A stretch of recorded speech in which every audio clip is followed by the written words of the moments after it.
يولد سبحانه فيكون في العز مشاركا ولم يلد فيكون مورثا خالقا ولم يتقدمه وقت ولا زمان ولم يتعاوره زيادة ولا نقصان جلت عظمته والصلاة والسلام على النبي الأمي الدافع جيشات الأباطيل والدامغ الصولات الأزاليل أبي القاسم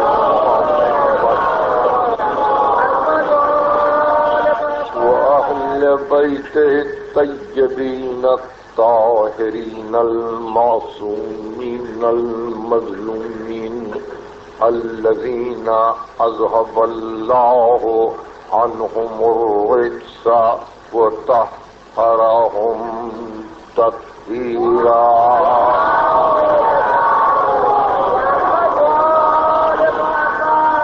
أما بعد فقد قال الله سبحانه وتعالى في محكم كتابه الحكيم بسم الله الرحمن الرحيم إذا السماء انفطرت وإذا الكواكب انتصرت وإذا البحار فجرت وإذا القبور بعثرت علمت نفس ما قدمت وأحضرت.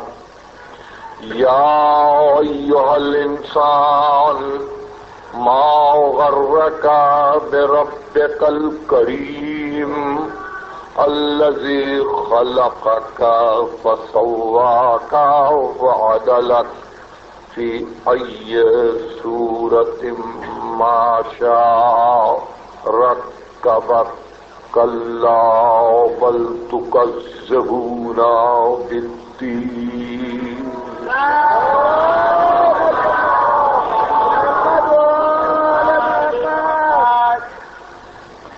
قرآن اور انسان کے عنوان پر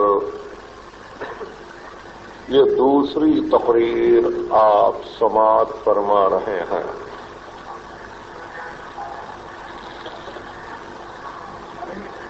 یہ علم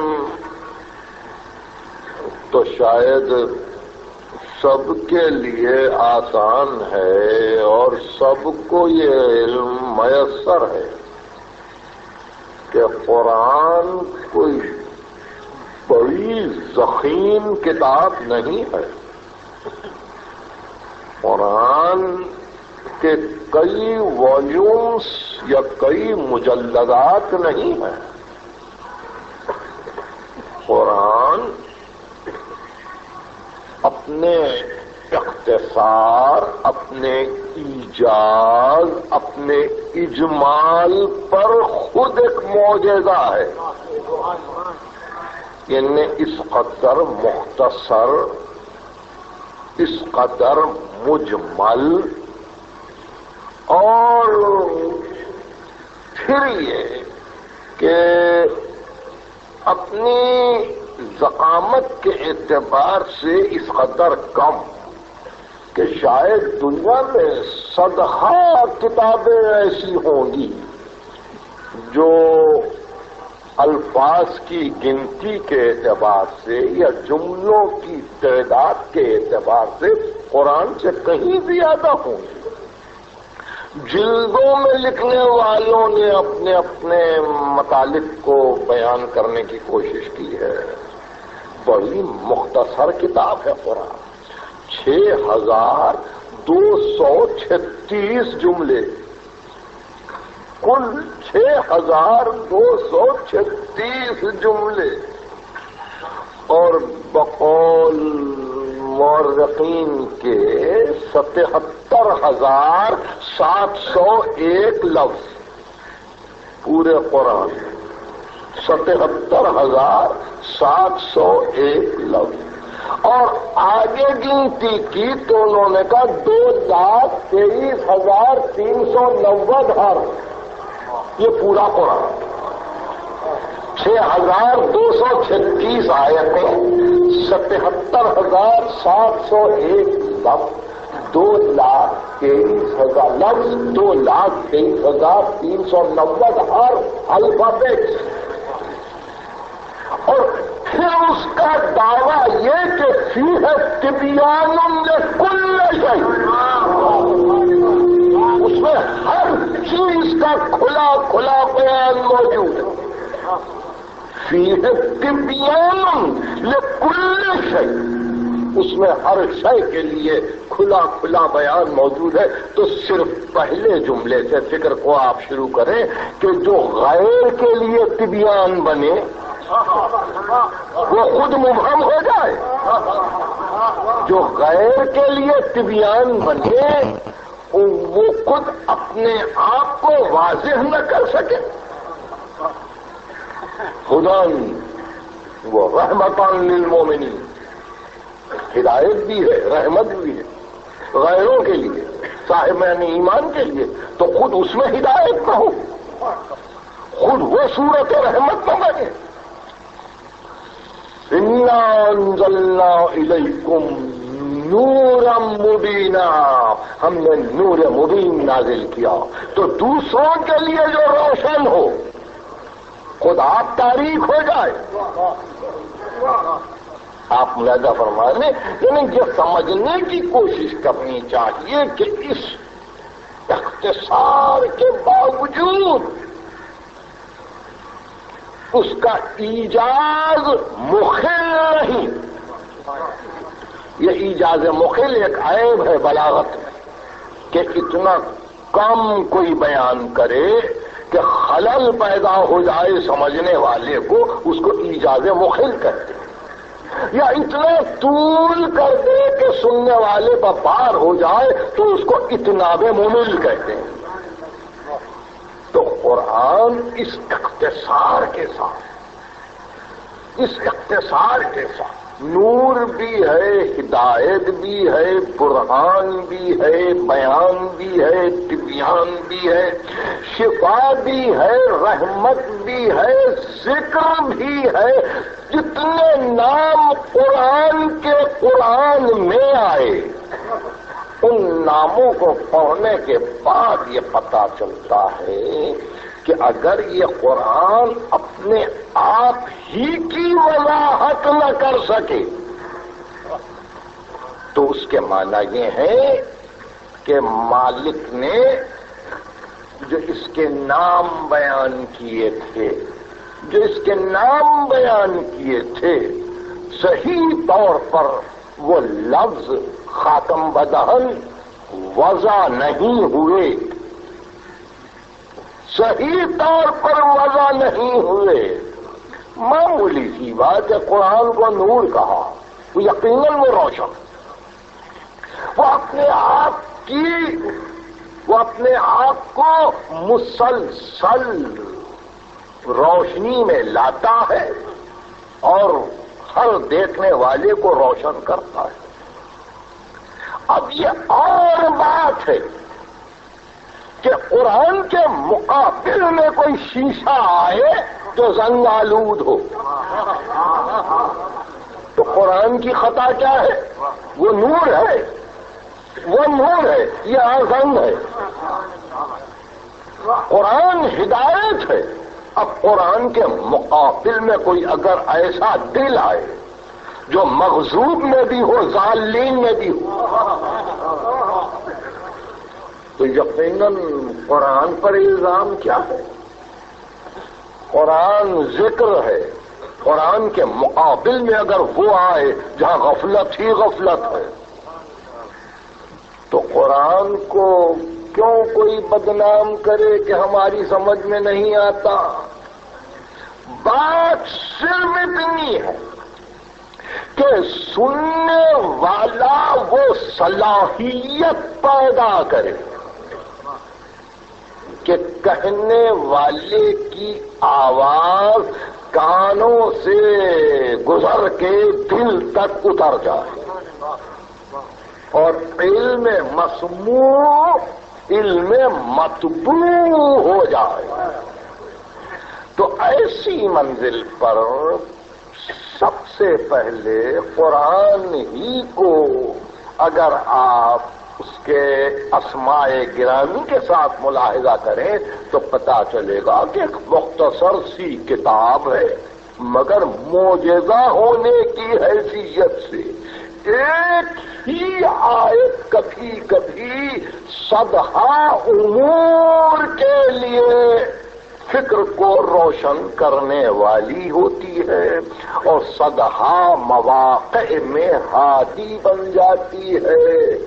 صرف ضرورت اس امر کی ہے، ضرورت اس امر کی ہے کہ انسان جب قبول کرے قرآن کو، قبول کرے قرآن کو تو ایمان سے قبول کرے، یقین سے قبول کرے، بے ریب ہو کر قبول کرے، شک کو دل سے نکال کے قبول کرے، کفر سے ہٹ کے قبول کرے، تاکہ قرآن واقعی اس پر طاری ہو جائے، اس پر قرآن محیط ہو جائے. قرآن کے منازل ہیں، قرآن کے منازل ہیں. میں کیا بتلاؤں کہ ہر منزل پر قرآن کا کیا مقام ہے. کبھی علم الہی کی منزل میں ہے، کبھی لوح کی منزل میں ہے، کبھی سورت قلم میں ہے، کبھی منزل جبرائیل پر ہے، کبھی قلب پیغمبر پر ہے، کبھی سننے والوں کے کانوں تک ہے، کبھی قاریوں کی زبانوں تک ہے، کبھی تباہ کرنے والوں کے کارخانوں میں ہے، کبھی کاغذوں پر سیاہ اور سفید نقش کی صورت میں ہے. یہ ساری منزلیں اسی قرآن کی ہیں جس کو ہم معجزہ سمجھتے ہیں، اور پھر اس پر اس کا یہ دعویٰ کہ اس کو کوئی مس نہیں کر سکتا جب تک کہ طاہر نہ ہو.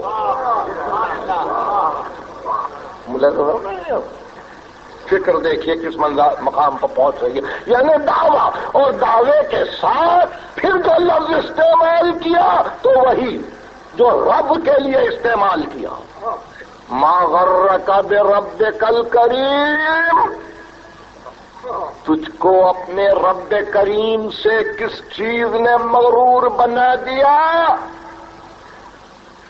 تو اسی منزل پر کہا کہ انہ لقرآن کریم فی کتاب مکنون لا یمسہ الا المطہرون.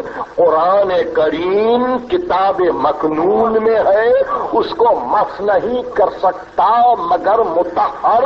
رب بھی کریم، قرآن بھی کریم، تو جو اپنے کریم رب سے مغرور ہو جاتا ہے وہ قرآن سے منہ نہیں پھراتا.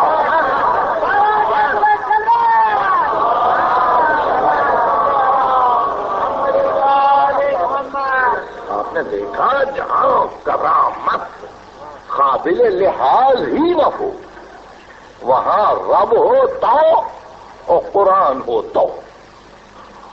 تو اس اعتبار سے میں نے جن منازل پر قرآن کو دیکھا ہے اور آپ بھی دیکھ رہے ہیں کہ لوح میں، قلم میں، علم الہی میں، جبرائیل کے پاس، قلب پیغمبر پر، سننے والوں کے دلوں تک، اصوات میں، اسماء میں، قلوب میں، یہ قرآن کی منزل ہے.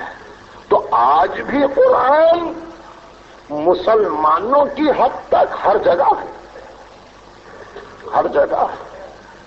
اور کبھی برلن میں چھپ رہا ہے، کبھی لندن میں چھپ رہا ہے،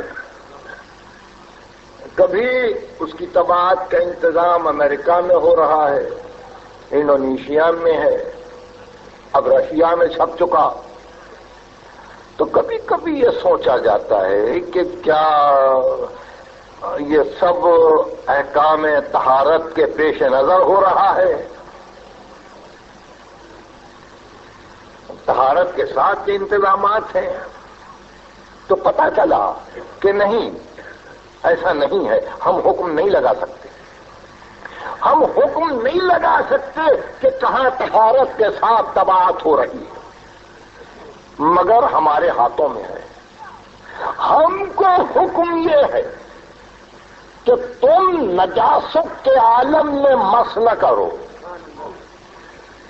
تو قبول کرنے والا دل اگر طاہر نہ ہو تو قرآن کو قبول کرنا مشکل ہے. اور طاہر دل ہمیشہ طاہرین کو ڈھونڈتا ہے تاکہ اس کو ایک عادت سی ہو جائے کہ وہ معنی طہارت و مفہوم طہارت کو سمجھے. آپ نے دیکھا کہ اس معجز بیانی کے ساتھ، اس اعجاز کے ساتھ یہ قرآن آج آپ کے پاس ہے. بات میں بات نکلتی ہے، بات سے بات پیدا ہوتی ہے. تو آپ کوئی اور خیال نہ کریں. دعویٰ شاید ہمیشہ مسلمان یہی کرتے رہے کہ ہم جو بھی اپنی زندگی چاہتے ہیں وہ قرآن کے مطابق چاہتے ہیں. میں لفظ زندگی استعمال کر رہا ہوں، آپ کوئی اور لفظ استعمال کر رہے ہیں. ہم جس طرح سے بھی زندگی گزارنا چاہتے ہیں قرآن کے مطابق گزارنا چاہتے ہیں. تو ہم نے اتنے منازل پر قرآن کو دیکھا ہے، اب اور منزلوں میں بھی دیکھ لیں گے، اور منزلوں کو بھی دیکھ لیں گے کہ کہاں کہاں کس کس حالت میں قرآن ہے اور کس قرآن کو کون کس طرح سے پیش کرتا ہے. میں صرف ایک منزل کو پوچھ کر آگے بڑھ جاؤں. آیت سورہ انفطار کی پہلی آیت ہے. ترجمہ یہ ہے جب آسمان پھٹ پڑے گا، اذا السماء فطرت واذا الكواكب انتثرت، جب ستارے منتشر ہو جائیں گے، بکھر جائیں. اذا البحار فجرت، اور جب سمندر بہ پڑیں گے، اپنے حدود کو توڑ دیں گے، اور ساری وہ زمین کا حصہ کہ جہاں انسان اپنے آپ کی سکونت کا انتظام کرتا ہے وہ سب بحور کے حوالے ہو جائے گا. اذا البحار فجرت. اس کے بعد ایک جملہ ہے، کیونکہ قرآن کے متعلق سب کو یہ خیال ہے کہ ہم چاہتے ہیں کہ قرآن کے ساتھ رہیں. میں اس جملے کو آپ کے سامنے پیش کرتا ہوں. آسمان پھٹ پڑے گا، دریا ابل پڑیں گے، ستارے بکھر جائیں گے، اور ایسے موقع پر ہم قبروں کو کھولیں گے. اذا القبور بعثرت، قبروں کو کھولیں گے تو قبریں ہیں، قبریں ہیں، قبروں میں کوئی ہے. آسمان کو تو محشر میں نہیں لانا ہے. بہار، دریا، سمندر، بہار یہ محشر میں جواب دہ اور مسئول نہیں ہے. اور کواکب کو کھڑا نہیں کیا جائے گا محشر میں حساب دینے کے لیے. ان کی عمر لاکھوں سال صحیح. چاند پر جانے والوں نے کہا کہ چاند کی عمر تو کروڑوں برس کی ہے. تو کروڑوں برس کی عمر کو لے کے کیا کروں؟ یہ تو جس کو عمر زیادہ نہیں دی گئی یہ اس کی حفاظت کا انتظام ہے کہ کب مرتا ہے قبر میں محفوظ رکھا جاتا ہے، قبر سے اٹھایا جاتا ہے تاکہ آ کے بتلائے کہ کیا چھوڑ کے آیا کیا لے کے آیا۔ اذا القبور بعثرت، جب کہ قبروں کو کھولا جائے، قبروں سے اٹھایا جائے گا، تو اب بھی کم از کم قرآن کو سمجھنے والے اس کے اختصار و ایجاز و اعجاز کو بحیثیت مسلمان کے سر آنکھوں پر تسلیم کرنے والے بتلائیں تو کہ سما، کواکب، بہار، قبور، یہ ربط کیا ہے؟ آسمانوں کی وسعتیں، بہار کی پہنائیاں، کواکب کی لامتناہی تعداد، اور یہ قبریں، اور یہی مسلمان قبروں کا دشمن۔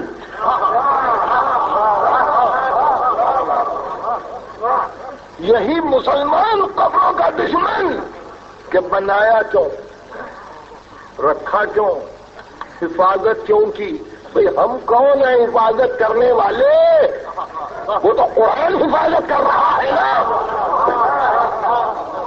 اذا القبور بعثرت، جب تک قبروں کو کھولا جائے گا۔ تو یہ اگر آیت ہے اور اگر قرآن ہے تو اس کے معنی یہ کہ قبروں پر سے گزرنے والے اس عبرت سے گزر کہ کوئی ہے کہ جہاں آسمان نہیں رہے گا، تارے نہیں رہیں گے، بہار نہیں رہیں گے، مگر اس کو آنا ہے۔ کوئی ہے، مومن ہے تو ہے، کافر ہے تو ہے، موحد ہے تو ہے، مشرک ہے تو ہے، چھوڑتے نہیں ہے کسی کو۔ اس لیے کہ آسمان، تارے، بہار بڑے طویل العمر صحیح، مگر انسان کے مقابل میں سب کی عمریں چھوٹی ہیں۔ انسان بڑا طویل العمر ہے، بڑا طویل العمر ہے۔ یعنی جب کائنات بن رہی تھی تو علم الہی میں انسان مقصد بنا ہوا تھا۔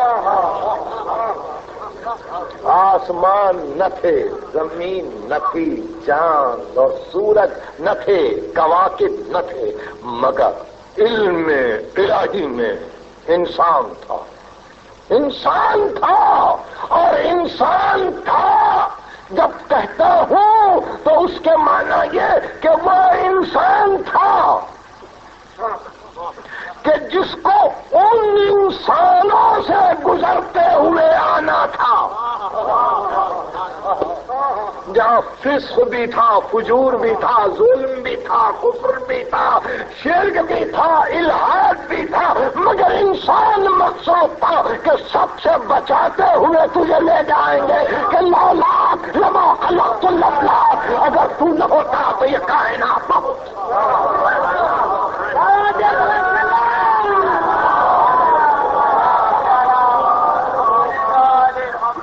میں اس منزل کو اگر سمجھا سکا تو میں مطمئن ہوں۔ پھر غور کیجئے کہ انسان علم الہی میں موجود نہیں، کائنات کی خلقت کا مقصد انسان ہے۔ پہلے مقصد کو بنایا کہ مقصد یہ ہے، پھر اچھا آسمان بن جائے،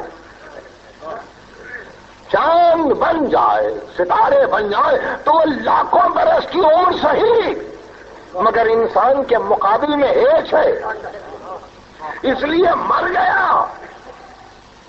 تو یہ کوئی نہ سمجھے کہ یہ تو گزر گیا، نہیں، ہے صرف اتنا ہی ہے کہ آپ نے دیکھا نہیں، آپ نے دیکھا نہیں، آپ کے حادثے سے، آپ کے احساسات سے ہٹ گیا، مگر ہے اور آنا ہے، اور آنا ہے تو ایسی منزل پر اگر سورہ انفطار کی ابتدائی آیتیں ورد زباں ہیں اور تلاوت میں آپ کی شامل ہیں تو پھر کبھی آپ ٹھنڈے دل سے غور کریں کہ یہ آسمانوں کو پھاڑ دینے کے بعد اور دریاؤں کو ابال دینے کے بعد اور پھر کواکب کو منتشر کر دینے کے بعد بھی قبروں کا تذکرہ ہے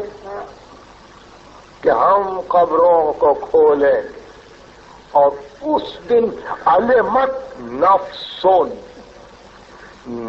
نفس کو علم ہوگا، علمت نفسون، نفس کو علم ہوگا، ما قدمت و ما اخرت، کہ ہماری بارگاہ میں لایا کیا، چھوڑ کر آیا کیا۔ حساب دونوں سے ہے، حساب دونوں سے، نیکی چھوڑ کر آیا تو نسلوں میں نیکی گئی، تو چونکہ نیکی چھوڑ کر آیا ہے تو اس کا نام اعمال بند نہیں ہوا، کھاتا کھلا ہوا ہے کہ لکھتے جاؤ، نیکی پر نیکی لکھتے جاؤ۔ تعلیم دی ہے، تربیت کی ہے، بچوں کو سنبھالا ہے، ایک اچھے خاندان کو چھوڑا ہے، اب یہ نام آگے بڑھے گا، لکھو لکھو، اس کا نام اعمال کھلا ہوا ہے قیامت تک۔ اذا القبور بعثرت، اور اگر نہیں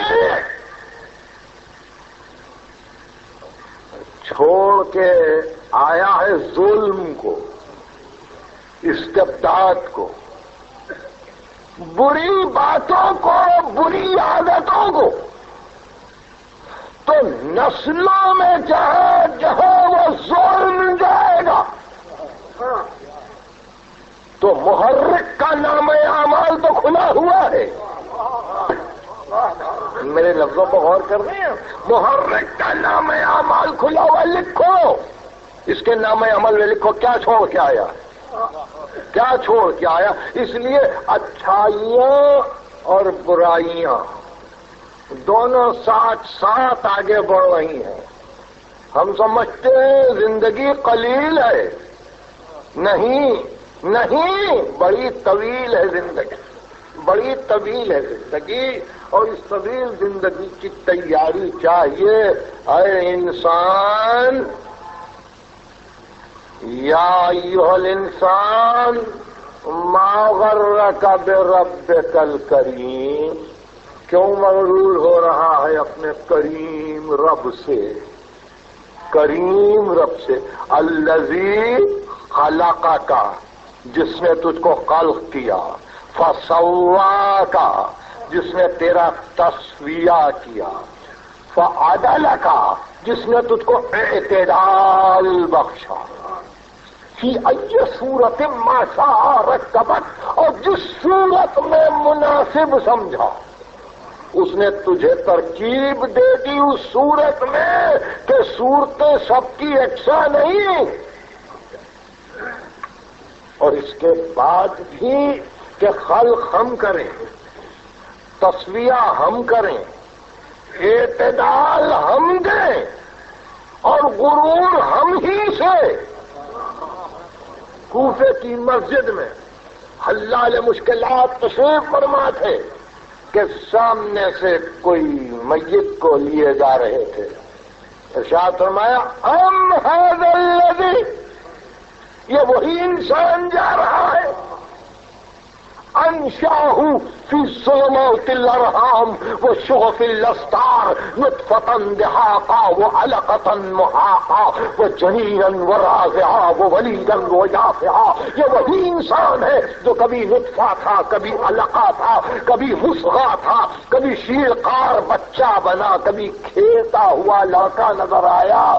فمنحہ اللہ نے اس کو عطا کیا بصرا لاحظا وَلِسَانًا لَافِظًا وَقَلْبًا حَافِظًا.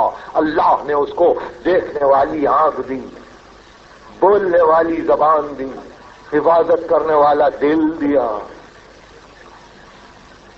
وَاسْتَوَىٰ اعْتِدَالَهُ اسْتَوَىٰ اعْتِدَالَهُ.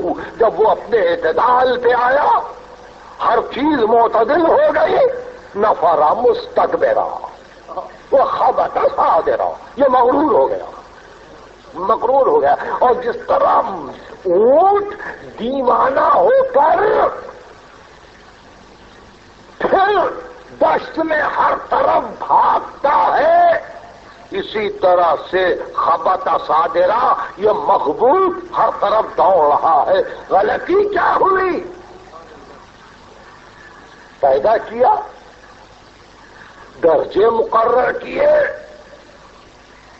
نطفے سے علقہ، علقے سے مضغہ، مضغے سے عظام، عظام سے لحم، لحم سے عظم، خلقت آخر. اور پھر اس کے بعد یہ استکبار، یہ غرور. ارشاد فرمایا کہ اے انسان یہ تجھ کو زیب نہیں دیتا کہ اپنے خالق ہی سے مغرور ہو جائے. یا ایھا الانسان ما غرک بربک الکریم الذی خلقک فسواک فعدلک فی ای صورت ما شاء رکبک. جب مولا اس آیت کی تلاوت کرتے ہوئے خطبے کو آگے بڑھاتے چلے تو ارشاد فرمایا اس آیت نے ہر ایک متکبر کے غرور کو توڑ دیا. اس آیت نے ہر مغرور کے غرور کو توڑ دیا. ادہل مسئول حجتاً و اخطأ مقتر معذرتاً. اب نہ کوئی عذر کر سکتا ہے نہ کوئی برہان پیش کر سکتا ہے، اس لیے کہ یہ کہہ کے پوچھا کہ کریم سے بگڑ گیا. میں سمجھتا ہوں کہ آج کی حد تک یہ چند باتیں پیش نظر رہیں اور قرآن کے اعتبار سے یہ بات ملحوظ رہے کہ انسان جو جہاں جس مقام پر ہو اس بات کا لحاظ رکھے کہ اگر اس کی طبیعت میں استکبار پیدا ہو رہا ہے، اگر اس کی طبیعت میں کبر پیدا ہو رہا ہے اور اللہ ہی کے مقابل میں اگر مغرور ہو رہا ہے تو وہ انسانیت کی توہین ہے. انسان سے انسان تک لاکھوں مدارج ہیں. اس لیے اگر ہم کو درست ہونا ہے تو اس انسان کو سامنے رکھو جو مقصود خالق ہے. ہم بھی انسان صحیح، ہم بھی انسان صحیح، مگر سامنے وہ انسان رہے. مرزا ہادی رسوا نے کہا کہ انسان کی بہترین تعریف انسان کی اور عجیب تعریف ہے. 2 مصروں میں میں نے کہیں ایسی تعریف نہیں دیکھی.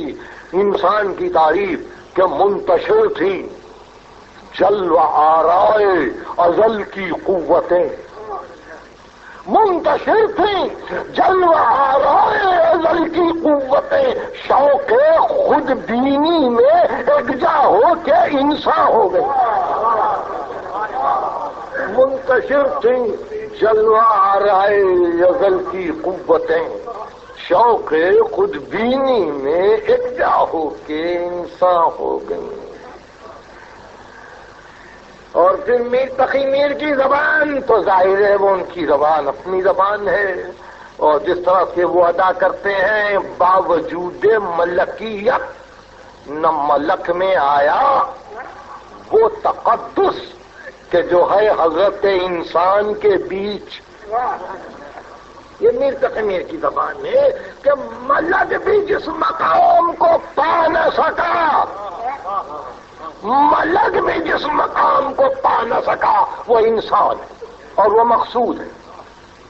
تو اس اعتبار سے معروضہ آج صرف اتنا ہے کہ قرآن کے ساتھ انسان بھی ہے. دیکھیے گفتگو کر رخ قرآن کے ساتھ انسان بھی ہے. آپ اپنے آپ کو نہ سمجھے، قرآن کے ساتھ اگر انسان نہیں ہے تو انسانیت سمجھ میں نہیں آتی. قرآن کے ساتھ انسان ہے. الرحمن علم القرآن خلق الانسان علمہ البیان، وہ انسان ہے. تو اس لیے قرآن نور صحیح، ہدایت صحیح، برہان صحیح، طبیان صحیح، بیان صحیح، رحمت صحیح، شفا صحیح، مگر آپ کے لیے نہ رحمت ہے، نہ ہدایت ہے، نہ طبیان ہے، نہ برہان ہے، نہ نور ہے جب تک کہ قرآن کے ساتھ کوئی انسان نہ ہو.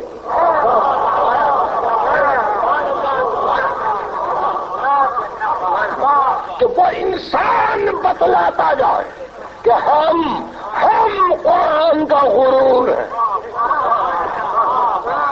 قرآن کا ناز ہم ہے، قرآن کا فخر ہم ہے. ہم کو دیکھو، قرآن کو دیکھو.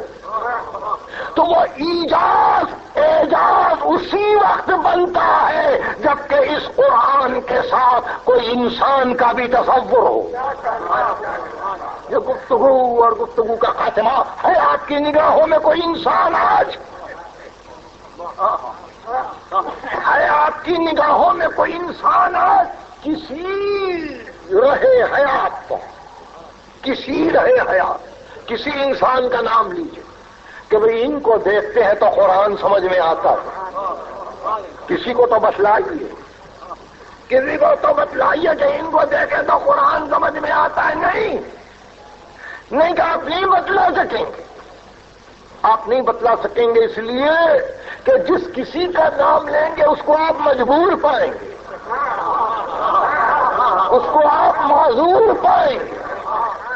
اس کی تنہائیوں میں وہ خود اپنی تاریکی کو محسوس کرے گا کہ اس سنگ آلودگی کے ساتھ قرآن کو سمجھو کیا.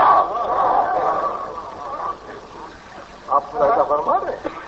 تو ایسی منزل پر انسان اور قرآن ساتھ ہے، اور وہ انسان جو مقصد الہی ہے،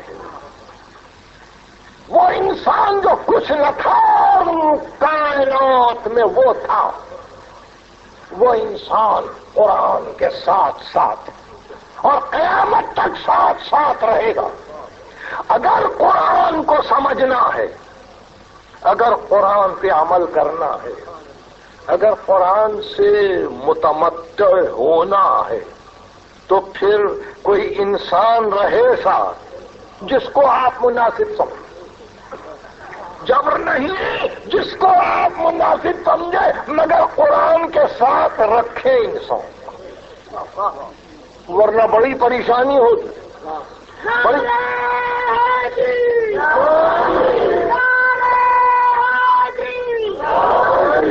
بڑی پریشانی ہوگی اس لیے کہ قرآن نے ستمگاروں کے ستم کو، ظلم کرنے والوں کے ظلم کو، مستبد انسانوں کے استبداد کو، حاسدوں کے حسد کو، طماع کی طمع کو، حریصوں کے حرص کو، کافروں کے کفر کو، مشرکوں کے شرک کو چھپایا نہیں ہے، کبھی نہیں چھپایا۔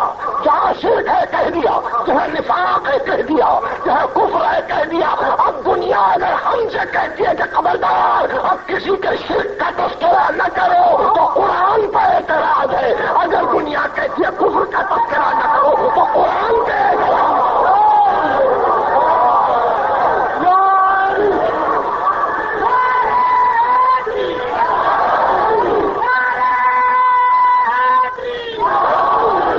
آپ میری باتوں کو سمجھ رہے ہیں؟ میں تقریر کو اپنی ختم کر رہا ہوں، مگر ان جملوں پر بہت زیادہ غور کیجئے تاکہ میں کل کی تقریر کو پھر مسلسل رکھ سکوں۔ قرآن مجبور نہیں ہے، قرآن معذور نہیں ہے، قرآن ٹھیٹ اردو میں کسی سے دبا ہوا نہیں ہے، قرآن کسی کی رعایت نہیں کرتا۔ قرآن بس یہی ہے کہ رحمت للعالمین کی منزل پر آ کر قرآن نے ایک راہ بدلی۔ جب تک موسیٰ تھے فرعون کا نام لیا، جب تک ابراہیم تھے نمرود کا نام لیا، قارون کا نام لیا، حامان کا نام لیا، شداد کا نام لیا، مگر جب رحمت للعالمینیت آ گئی ناموں کو چھپا کے صفات کو بتلا دیا۔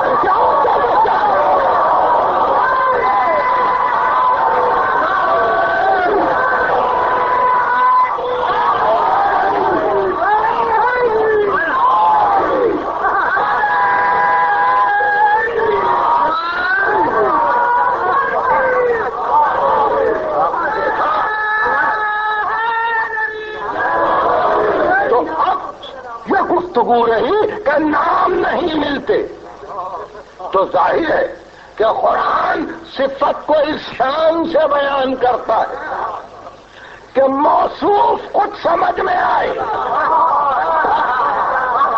موصوف کچھ سمجھ میں آئے، کفر کی تصویر کھینچے گا تو کافر سامنے آئے گا، شرک کی تصویر کھینچے گا تو مشرک سامنے آئے گا، شجاعت کی تصویر کھینچے گا تو شجاع۔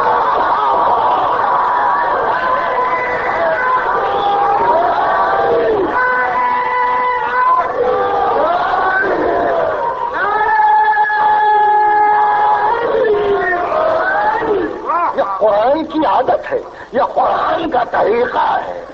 قرآن افراد کی پرواہ نہیں کرتا، نہ ان کے ناموں کی پرواہ کرتا ہے۔ قرآن کہتا ہے کہ ہم گنواتے جائیں، ہم بتلاتے جائیں گے صفات کو، تم پہچانتے جاؤ، تم پہچانتے جاؤ۔ کل میں عرض کر چکا مولانا روم کا وہ شعر، گفت ان کے یافمی نشوت جستہ ماں، گفت ان کے یافمی نشوت عالم آرزوز، جو نہیں ملتا میں اسی کو ڈھونڈ رہا ہوں،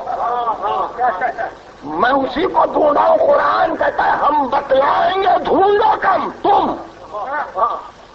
یعنی تمہارا کام ڈھونڈنا ہے، بنانا نہیں، ڈھونڈو، بنانے کی فکر نہ کرو۔ اور صاحبان ایمان، انسان کو ہم نے کہا تھا کس چیز نے تجھ کو مغرور کر دیا، تو ہم ظاہر ہے کہ ہم خالق ہیں، ہم جب بے نقاب کرتے ہیں تو سب کے عیوب سامنے لاتے ہیں۔ یا ایھا الذین آمنوا من یرتد منکم عن دینہ، اور صاحبان ایمان تم میں سے جو مرتد ہو جائے تو قرآن میں آیت آ جائے اور کوئی مرتد نہ ہو۔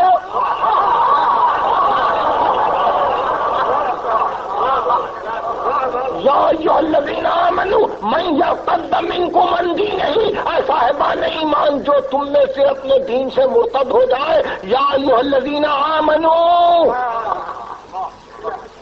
اے صاحبان ایمان جو مرتد ہو جائے وہ اللہ کو نہ ڈرائے، اللہ کو نہ ڈرائے مرتد ہو کے کہ ہم دین کو چھوڑ کے جا رہے ہیں۔ لے تو اللہ ڈرتا نہیں ہے.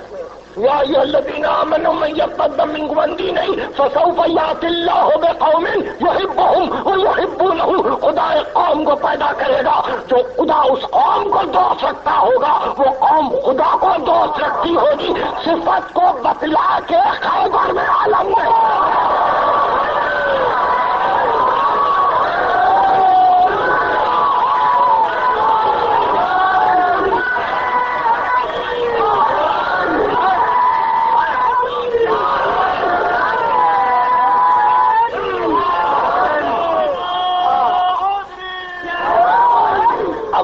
سمجھتا ہوں کہ سمجھ گئے. میں نے کسی کا نام نہیں لیا، میں نے بھی کسی کا نام نہیں لیا، مگر دل کی روشنی نے، دل کے نور نے خود بخود اس نور کو پا لیا. خدا ان کو دوست رکھتا ہے، وہ خدا کو دوست رکھتے ہیں. وہ محل اعتماد ہے، محل اعتماد الہی ہے. وہ گھرانہ ہی ایسا ہے، وہ گھرانہ ہی ایسا ہے. قرآن ساتھ ہے، قرآن ساتھ ہے، یہ قرآن کے ساتھ ہے، تاکہ قرآن کو یہ سمجھائے. قرآن ان کی طرف اشارہ کرتے ہوئے جائے اور ایسی منزل پر وہ آن والا جسے قرآن کی اپنے عمل سے تفسیر کی. ایک بات عرض کر دو، اگر واقع کربلا نہ ہوتا تو قرآن کی 100 آیتیں تھیں جو معانی و مفاہیم سے محروم رہ جاتی. یہ عجیب بات ہے، جب کبھی موقع ملے گا میں آپ کو 100 آیتیں ایسی ہو جاتی جہاں معنی و مفہوم ہمارے لیے مبہم اور مشتبہ ہو جاتی.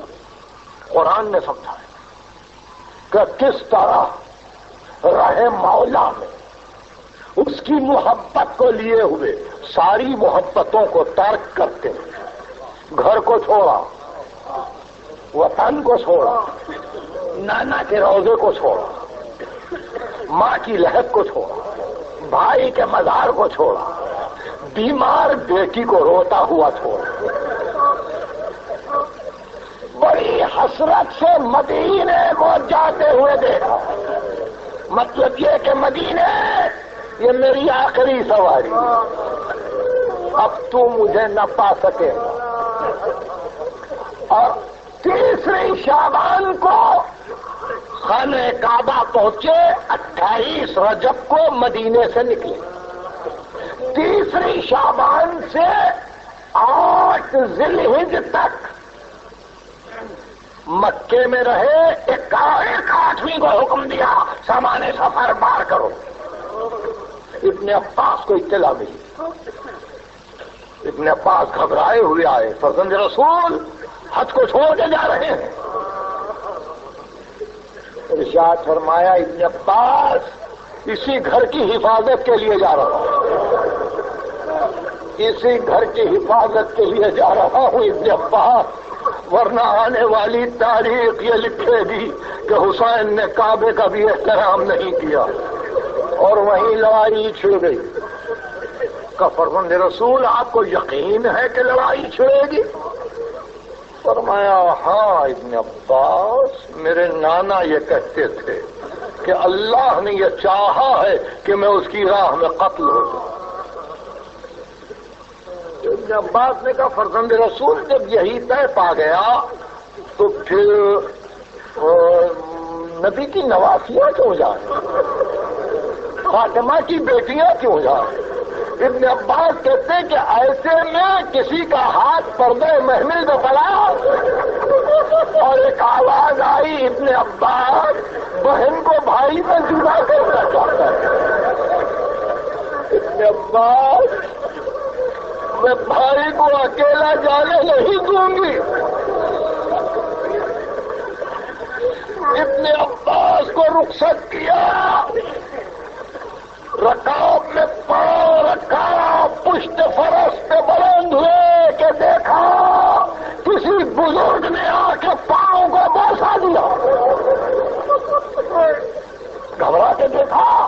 عبداللہ ابن جعفر تیار ہے، جناب زینب کے شوہر ہیں، پاؤں کو بوسہ دے رہے ہیں اور غلام سنبھالے ہوئے ہیں۔ کہا عبداللہ کیا حال ہے تمہارا؟ اس کی فرزند رسول مدینے سے آ رہا ہوں، گھبرائے ہوئے آ رہا ہوں، جانے کی خبر سن کے آ رہا ہوں، مولا میرے پاؤں بیکار ہے، میں لڑنے کے قابل نہیں ہوں، مولا میرا دل چاہتا تھا کہ جیسے سکون میں میں نے آپ کے جج کی حمایت کی، اسی طرح میں آپ کے ساتھ کوفے تک چلتا، مگر میں کیا کروں، میرے اعضاء و جوارح جواب دے رہے ہیں۔ مولا میں نے بوسہ دیا ہے قدموں کو، آپ اجازت دیں تو 2 دقیقے کے لیے علی کی بیٹی سے باتیں کر لوں۔ محمل کے قریب آئے، پردہ محمل کو الٹ کے کہا شہزادی خدا حافظ،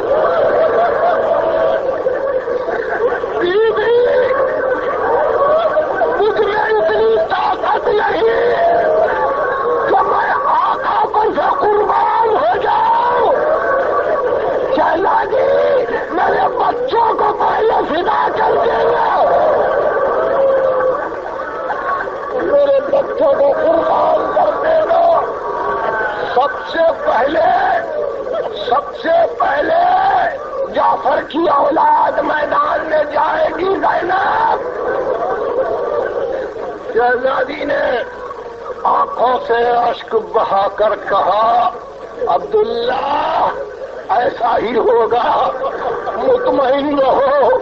کربلا کا سفر تمام ہوا، بی بی مدینے واپس آئے اور جن دن عبداللہ کی دعوت پر عابد تیمار نے شہزادی کو عبداللہ ابن جعفر طیار کے گھر بھیجا اور عبداللہ آئے اور آگے بی بی کو خاموش پایا تو پہلا جملہ تو یہ کہا کہ شہزادی اب تو سورج بھی پہچانی نہیں جاتی، تو رو کے کہا عبداللہ کیا پہچانا گیا اس کو جس کا گھر اجڑ گیا؟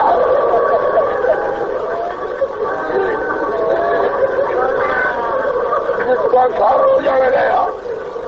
کہا عبداللہ تم نے بڑی ہمت کی، تم نے جاتے وقت کہا تھا کہ بچوں کو قربان کر دینا، تم یہی پوچھنا چاہتے تھے نا، تم یہی پوچھنا چاہتے تھے کہ تمہارے بچوں نے کس طرح سے جنگ کی، تم یہی پوچھنا چاہتے تھے کہ اون و محمد کی لڑائی کا کیا حال تھا، تو ایک مرتبہ اپنے منہ پہ تماچے مار کے کہا نہیں شہزادی غلاموں کا تذکرہ کیا